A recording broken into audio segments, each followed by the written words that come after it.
La vie des mathématiques, c'est d'abord créer un cadre d'échange. Donc, quand on est mathématicien, on est obligé de créer un cadre intéressant pour échanger parce que si on n'a pas des échanges, on ne peut pas savoir ce qui se passe ailleurs et on n'est pas au courant aussi de ce qui se développe en termes d'innovation. On n'est pas aussi suffisamment informé pour pouvoir dire aux autres que j'ai quelque chose à vous apporter.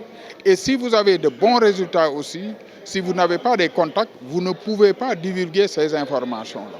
Donc cette biennale, ça permet de donner des rendez-vous au moins chaque 2 ans pour qu'un certain nombre de mathématiciens dans le domaine de l'analyse non linéaire, la géométrie et ses applications, et en algèbre aussi, que les gens puissent donc se retrouver, échanger et exposer leurs nouveaux résultats. Ça, c'est une vraiment nouveauté. Nous avons déjà organisé la première édition. À cette époque, on avait seulement convié les universitaires. Donc, quand je dis les universitaires, je veux dire la famille universitaire. Mais cette année, on s'est dit, le vivier se trouve au niveau du moyen secondaire.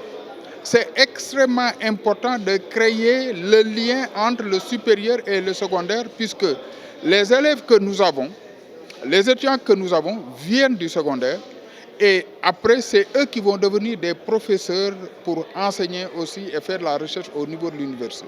Donc on s'est dit, c'est une innovation extrêmement importante que nous voulons maintenir à chaque fois que nous organisons une biennale et on s'est dit, c'est important d'encourager nos enfants, nos neveux qui sont au niveau des lycées. Les meilleurs élèves des séries scientifiques sont invités et on a tenu à informer le ministère de tutelle en passant aussi par l'inspection d'académie qui nous a vraiment facilité tout ce travail et nous lui remercions aussi au passage.